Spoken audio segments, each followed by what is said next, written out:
До нашага эфіру далучаецца журналіст, былы палізняволены Яўген Меркіс. Мы чакалі на гэтую хвіліну амаль 3 гады, нават больш. Яўген, добры вечар і перадусім вітаю цябе на свабодзе. Прывітанне, Яўген. Вітаю і вас, шаноўныя калегі. Сапраўды гэтага моманту я чакаў, канешне, як і шмат хто іншы. З вызваленых, на жаль, яшчэ застаюцца сотні і тысячы людзей у зняволенні. Пагаворым таксама сёння і пра тое, што было ў калоніі, пра умовы увязнення, але хацелася б таксама задаць вось такое пытанне. Некалькі дзён ты ўжо знаходзішся за мяжой, на свабодзе. Якія твае ўражанні, ці за гэты час паспеў, не ведаю, прачытаць нейкія навіны, інфармацыю, што адбывалася цягам гэтых 3 гадоў, пакуль цябе незаконна трымалі ў калоніі? Як змяніўся свет? Раскажы нам.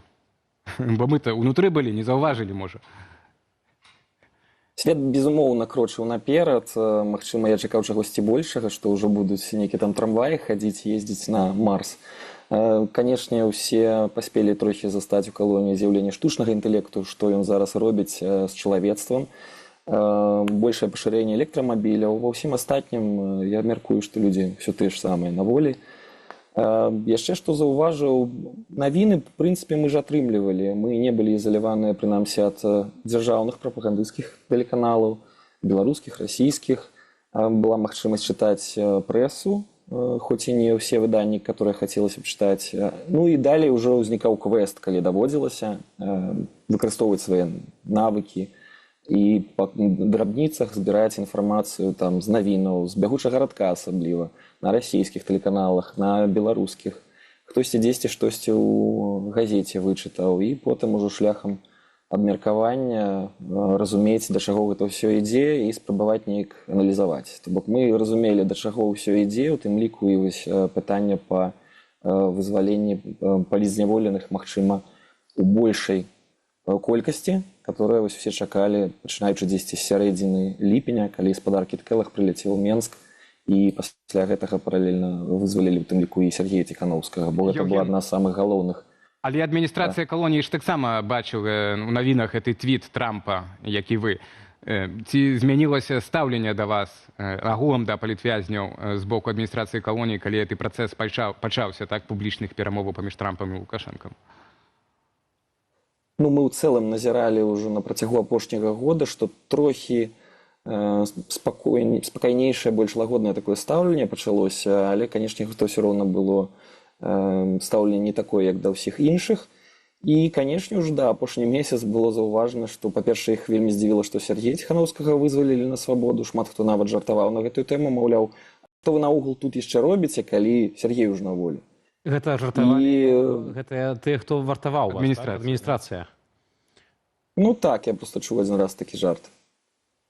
І мы самі паміж сабой таксама здзіўляліся. Мы разумелі, што па некаторых прыкідках шмат хто лічыў, што гэта асабісты вораг Лукашэнкі, ён яго будзе трымаць ужо проста да апошняга.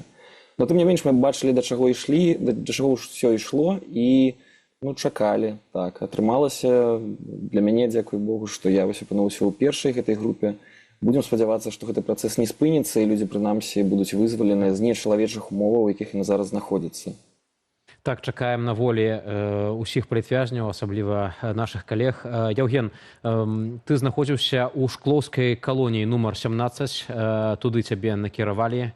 Мы ведаем, што таксама было сведчанне, што ў гэтай калоніі практычна немагчыма было гаварыць па-беларуску і не пацярпець за гэта, не атрымаць нейкі пераслед. Ці можаш ты таксама гэта пацвердзіць, як гэта выглядала? Ну, я магу гэта пацвердзіць часткова ў тым сэнсе, што проста беларуская мова, ейнае рэгулярнае выкарыстанне будзе дадатковым маркерам, каб прыцягнуць увагу да сябе. Гэта можа наступіць з любой іншай нагоды таксама, а любая ўвага ў такім месцы ўтрымання можа прывесці ўжо там да дадатковых пытанняў, накладання дадатковых абмежаванняў, пакаранняў, а пакаранні гэта ў першую чаргу будуць ужо трапляння ў штрафны ізалятар, і калі чалавек не змяняе сваё стаўленне ці пазіцыю, ці дзеянне неяк сам не карэктуе, бо адкрыта ж ніхто не скажа, што, ведаеш, у цябе пакаранне там за беларускую мову ці за то, што ты там, не ведаю, навіны занадта актыўна абмяркоўваеш. а тады ўжо можа быць і памяшканне камернага тыпу, это той же самы штрафны ізалятар, але большай працягласці, да, там і месяц, 3-6 максімум. Ну і калі гэта чалавек, так бы мовіць, не навучыць, можна ўжо тады паехаць на крытую турму тэрмінам да 3 гадоў.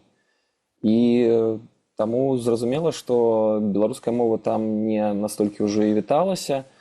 І мне адразу яшчэ ў атрадзе каранцін, калі пачынаецца, так бы мовіць, сартыроўка вязняў па розных атрадах, давялі супрацоўнікі, што гэта калонія, дзе збольшага размаўляюць па-руску, і калі не хочаш праблемаў, то лепш выкарыстоўвай гэтую мову. І я потым на прыкладзе некаторых звычайных зняволеных, то бок не палітычных, я даведаўся, што некаторыя з іх спрабавалі, напрыклад, па-беларуску размаўляць, але за гэта былі потым пакараныя, яны атрымалі вось той самы прафілактычны ўлік нумар 10 і тую самую жоўтую бірачку.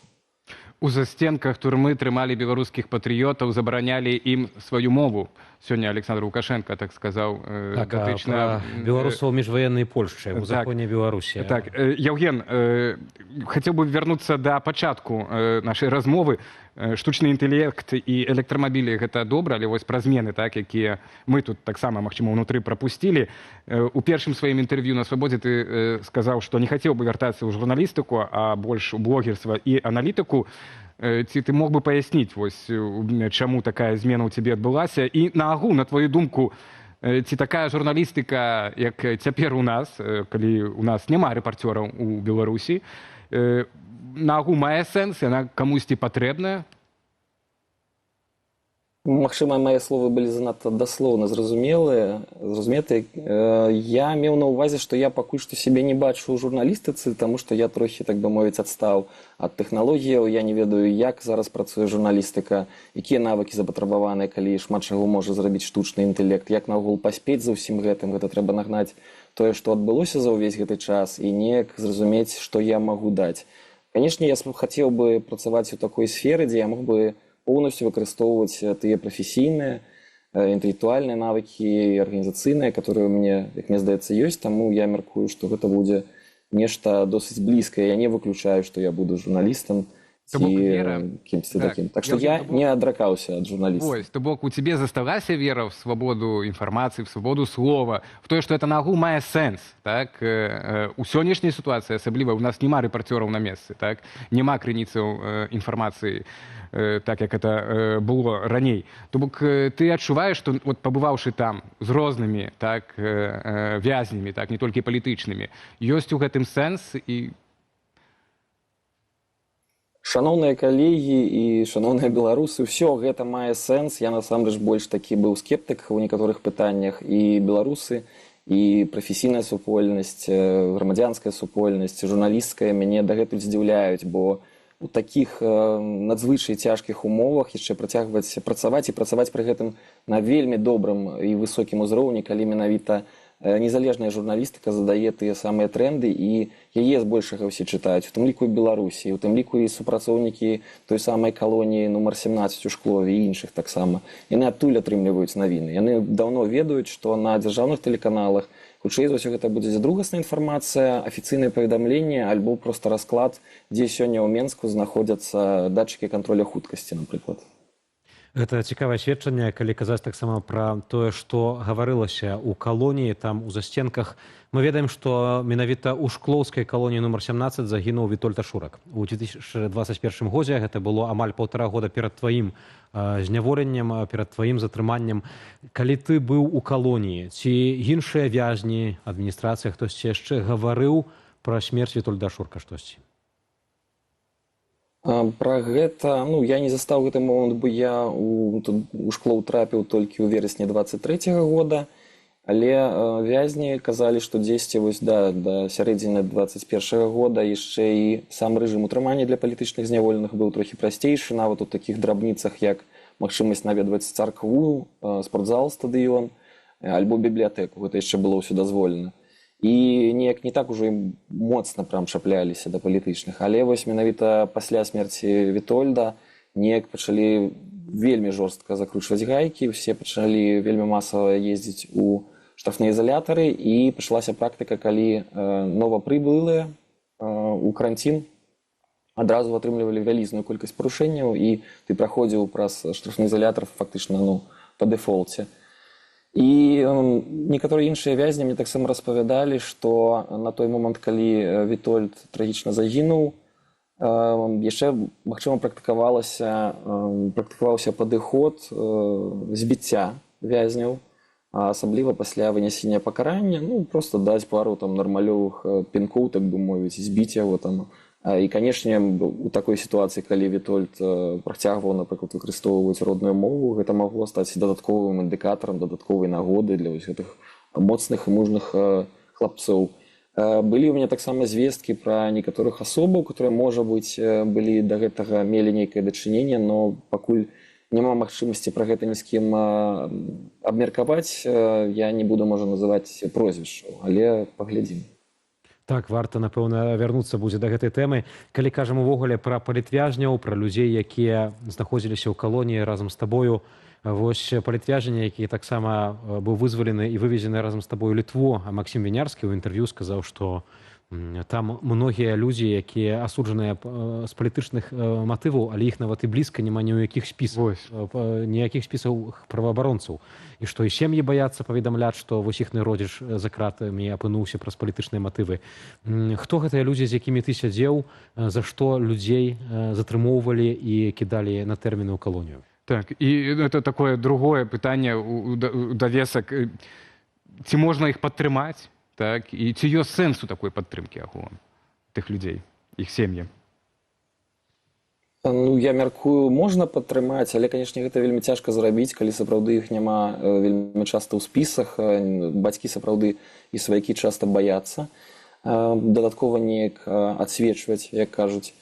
Сэнс тым не менш у гэтым ёсць. Перш за ўсё, інфармацыйна шукаць, збіраць інфармацыю нейкім чынам, каардынаваць яе. А калі казаць пра тое пытанне, за што людзі трапляюць за краты, ды за самыя страшна банальныя часта сітуацыі. Чалавек зрабіў 7 лайкаў, напрыклад, у сацыяльнай сетцы «Аднакласнікі», і яму за гэта далі 2 гады.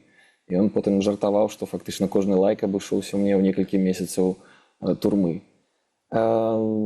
Вельмі дзіўнае часта абвінавачванне, там таксама ёсць нейкая свая градацыя, напрыклад, людзі, которые сядзяць за данаты, за грашовую дапамогу розным ініцыятывам, яны па дэфолце, па старце адразу атрымліваюць 5-6 гадоў звычайна.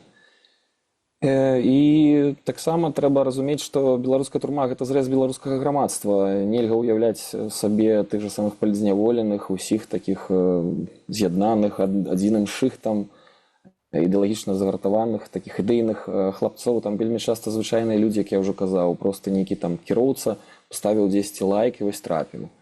Таксама і палітычныя погляды ва ўсіх могуць розніцца, але, напрыклад, тое, што ўсіх аб'ядноўвала, размаўляўшы з імі, якія палітычныя погляды ў іхнія былі, пазіцыі на жыццё. Хтосьці казаў, што нават калі я выйду па сканчэнні тэрміну, то я, відаць, залягу на дно, буду ў старонцы стаяць, каб далі хоць пажыць.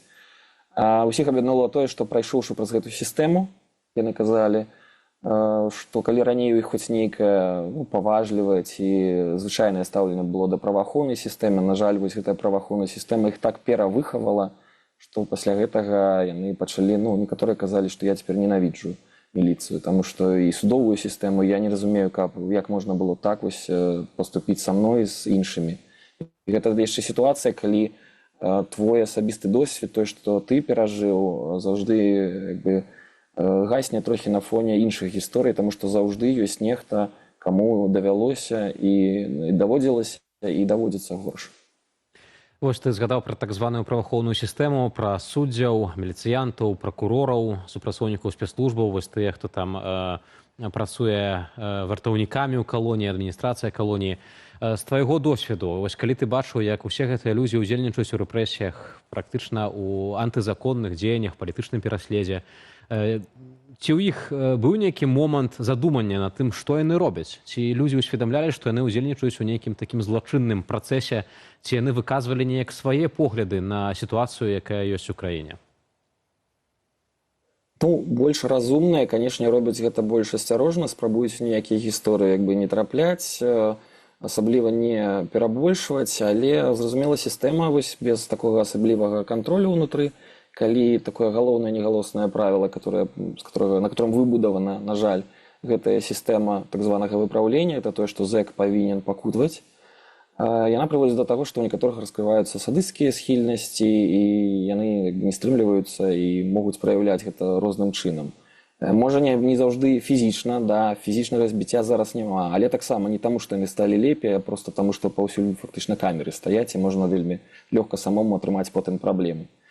І, зразумела, сярод супрацоўнікаў бывалі і ёсць тыя, хто быў больш адэкватны, больш нармалёвы. Па вачах і па размовах там некаторых з іх было бачна, што яны разумеюць, што да чаго ўсё можа прыйсці ўжо вельмі хутка нават, і што іх як бы ніхто не абароніць, калі палітычны рэжым Лукашэнкі раптам перастане існаваць. І давядзецца, магчыма, за гэта адказваць. Некаторыя больш такія, відаць, разумныя, там пераводзяцца на іншыя месцы працы з часам, ты бачыш, што там перавёўся, альбо звольніўся, а нехта спрабуе проста больш акуратна сябе паводзіць. Евген, ну вось вызвалілі 52 асобы. Я все-таки, вяртаючыся да размовы пра тых беларусаў, которых няма ў спісе палітвязняў, так, публічным, так, і невядома, так, на агул многім і грамадству беларускаму тое, што яны там сядзяць за палітыку, так, і такіх многа, так, калі не сотні, тут тысячи. І вось гэтыя 52 асобы, што былі вызвалены і вывезены з краіны, так, дэпартаваны прымусова, так, перамешчаны прымусова, яны атрымаюць дапамогу ад байсол, яны атрымаюць дапамогу ад беларусаў, которые праяўляюць салідарнасць, збіраюць там грошы і цёплыя рэчы, і ўжо і памяшканні там, дзе будуць жыць, і гэтак далей. А вось гэтыя людзі, которые выходзяць па сканчэнню тэрміну, так, ці звычайныя беларусы, которых так не дэпартуюць, так, і гэтыя 25 памілаваных учора Александром Лукашэнкам, так, мы яшчэ не ведаем, хто там, але імаверна, гэтыя людзі таксама выйдуць як бы ў Беларусі, так, вось. Іх, ну, мы ведаем, што іх чакае там улік, адзначацца штодня, это фактычна такая хімія, так, толькі дамашняя, так, яшчэ, прынамсі, наступны год пасля сканчэння тэрміну ці выхаду на свабоду умоўную, так. Вось, які лёс тых людзей, як тым людзям можна дапамагчы, так, бо там з табой, там, з тваімі калегамі, там, рознымі там вядомымі людзьмі, ну, тут беларусы дапамогуць, а вот як это люди згубятся, это люди сопьются, не ведаю, это людям и так доведется выезжать с краины. Як ты думаешь? Ну, видать, тут самый верный падыход, чалавек павінен сам захацець. Шмат хто сапраўды казаў, я гэта сёння ўжо ўзгадываў, што, маўляў, вось, калі скончыцца мой тэрмін, я выйду, я просто залягу, умоўна кажучы, на дно, не буду больш нідзе адсвечваць, там, ні ў якія тэлеграм-каналы ўступаць. Ну, на мою кропку гледжання гэта не заўжды бяспечны падыход нават для іх, бо зараз, зразумела, усе гэтыя людзі ўжо знаходзяцца ў спісе недобранадзейных грамадзян, і калі сітуацыя трохі змяняецца, да іх зноў могуць прыйсці. Таму я, можа быць, проста выкарыстоўваючы вось гэтую вось нагоду таго, што вось першая партыя палізняволеных выйшла, зараз ужо другая, проста яшчэ раз праз сацыяльныя сеткі розным, ну, заклікаў розныя недзяржаўныя арганізацыі, офіс Светланы Ціхановскай, можа быць, пашырыць нейкі допіс, каб яшчэ раз заклікаць сем'і тых жа самых зняволеных, калі і прозвішча ў іхных сваякоў няма ў базах дадзеных, можа быць, даць такую інфармацыю, не баяцца, таму што сапраўды, можа быць, гэта можа паўплываць на тое, што менавіта іх сваяк выйдзе раней дамоў, а гэта, паверце, вельмі шмат чаго вартае. І далей будем спадзявацца, што гэта спрацуе.